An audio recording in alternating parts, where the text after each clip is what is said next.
Welcome to the Good News Bay podcast, where we are making Bay County brighter, one conversation at a time. We are so excited to have special guests today that are a part of a series of, really great charities here in Bay County that are doing great work during a time that is full of, we're coming up on Thanksgiving and we got Christmas, and so it's a great time to be generous, thankful, and hopeful.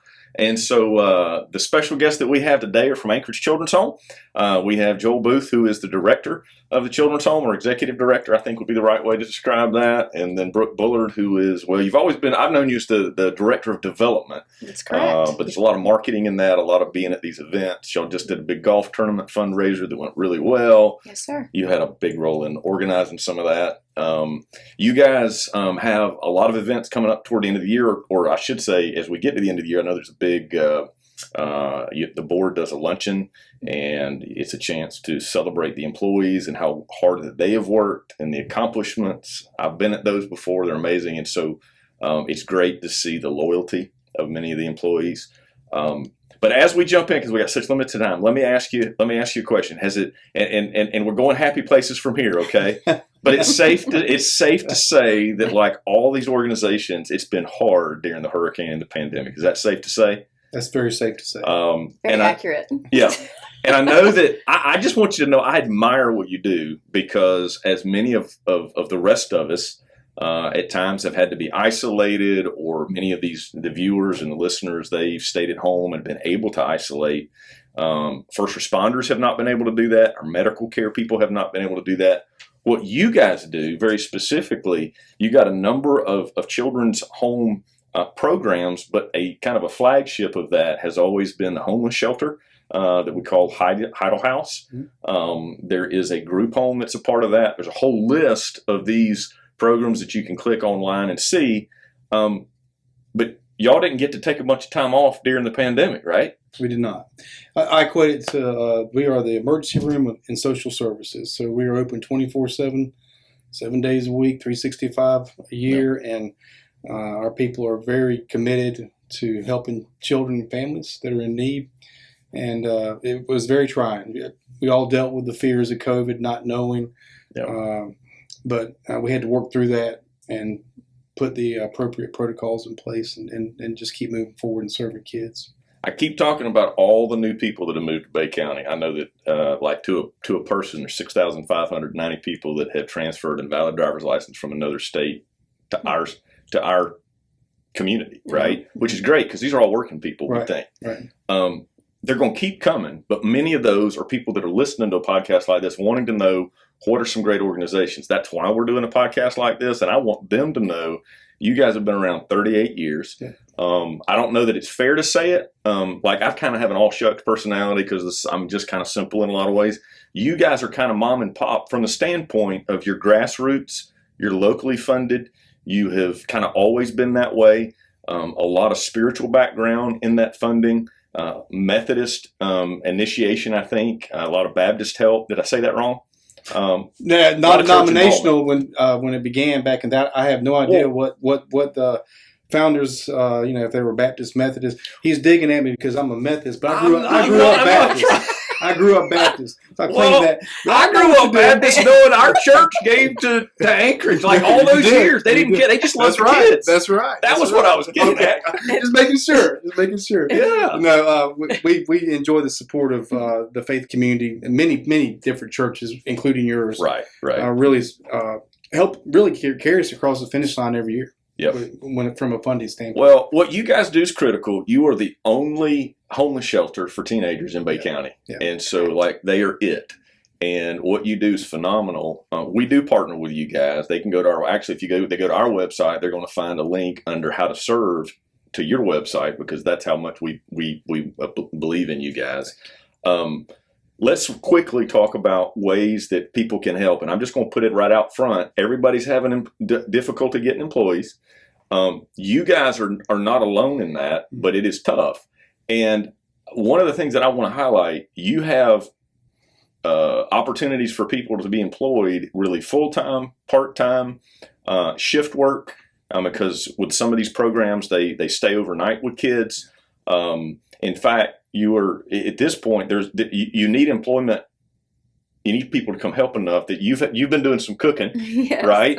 And so, and not only could that be something probably somebody could be paid to do, but if over the holidays you wanted to cook a meal for a teenager or a group of teenagers, I mean, you might say, hey, look, I'm a grandma. I don't really have any idea how I'm gonna go in and play basketball with some kids, but I can cook for some kids, and I'd like to see them smile when they eat it. They could contact you guys, and y'all could hook them up like that, right? Absolutely. I mean, the great thing about Anchorage is, it's not just about us helping the families and children in our community, but Anchorage kind of works as a family together. I mean, we all pull together because we know that we all have the same common goal and the same mission, and that is to make sure that these kids are taken care of. So if that means me cooking an extra pot of spaghetti or Joel, working overnight, that's what we're going to do. But we do need some good quality, great people in the community to come walk alongside of us and help us make that happen. I was listening to a podcast, somebody else's podcast this week, that was talking about the Great Resignation, right? And there's so many people that have resigned their job and they're going to look for something more significant. Mm-hmm. The highlight of what you guys are doing, it's not about the pay. I mean, you do provide benefits. You probably, it's like here at the church, we don't provide the most in town, but I'd like to think that the meaning of what we do is significant. But the teamwork side of it, the atmosphere, the family side matters a lot. And, I would say to anybody that's watching or listening, if you know people that need a job, I mean, everybody's got them in their family, right? That they really need to get a job. You need to share this podcast with them. Mm-hmm. These folks are not in that list that are not going to call you back. You can go let me just let y'all say it. If they wanted to see what the options are that are available and to apply, how would they do that? So our website has an update of all of the positions that are available. And as you mentioned, some of them are degreed, some of them are non-degreed, some of them are full-time, part-time, some of them are shift work. So we're pretty flexible, and we have a wide variety of opportunities for people that want to come to work. No, we cannot pay a ton of money. We cannot offer sign-on bonuses and all these other initiatives that other companies are able to do, but we can sell the opportunity to make a difference in a child's life and really help families grow and mend and get their children back and be a whole family again. So, Joel, when y'all were talking earlier, there's a core group of us that have been there. I mean, Joel's been there almost 20 years. I've been there almost 15. So yep. It's because we believe in what we do, and we think that there's a lot of people out there too that share the same thoughts and vision that we do. We just need to find out where they are so they can come join our team. I think it goes to the environment too. We are a family environment. We try to treat each other as a family, and it's a tough job, but how you support each other and get each other through that is big to us at Anchorage. And we really want people to understand that and come join the family. And a real life example for my point of view is I was a house parent at the group home when I was going to Gulf Coast State College at the age of 20. Yep. And worked with a lot of different kids. But 6 months ago, I had one of them reach out on Facebook to Brooke. Yep. Hey, is Joel still there? Guys over in Pensacola. He was a teen. I was 4 years older than he was, and I was his parent at that time. Didn't know what I was doing. I was just showing up and trying to be there for a kid. And that kid impacted my life more than I impacted his. Yeah. And the fact that he's a normal teenager and young adult, kind of struggle a little bit, but he's got a full-time job and supporting his family, working in Pensacola. So those are type of things that may be the next president, or it may just be that you help somebody just be a quality person in life and raise a family and do well in life. And that's what we do every day. Well, if we don't pitch in as a community and help these children that are at risk, these teenagers that are at risk, then our community is going to suffer for it. But more importantly, these kids the next generation for them won't be different. Right. Well, and they have there's an issue of consistency and trust in their life already. So just like Joel said, being 20 years old and not really probably grown up himself and knowing what he was doing, he was consistent. He made an impact on somebody just by following through and being a man of his word and doing what he needed to do. And then, of course, look, it paid off.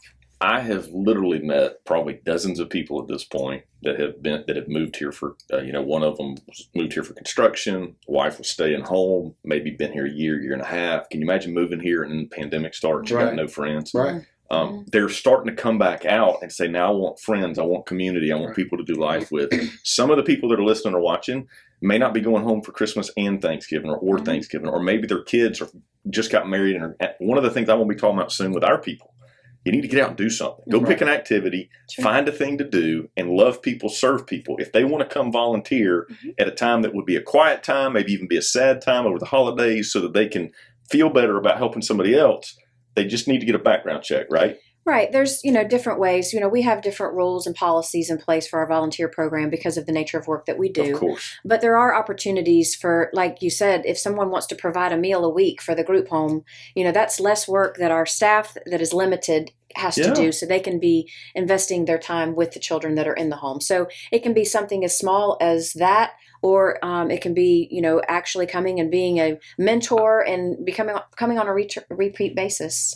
We're going to be limited on talk about serving all day, but I'm full of ideas. I think that people like insurance companies and real estate agencies and banks and all these other small offices, if they're looking for a way to do something meaningful for Christmas this year, they could pick a lunchtime or a dinner time and literally come have a meal with a group of teenagers and do something bigger than themselves. Yeah.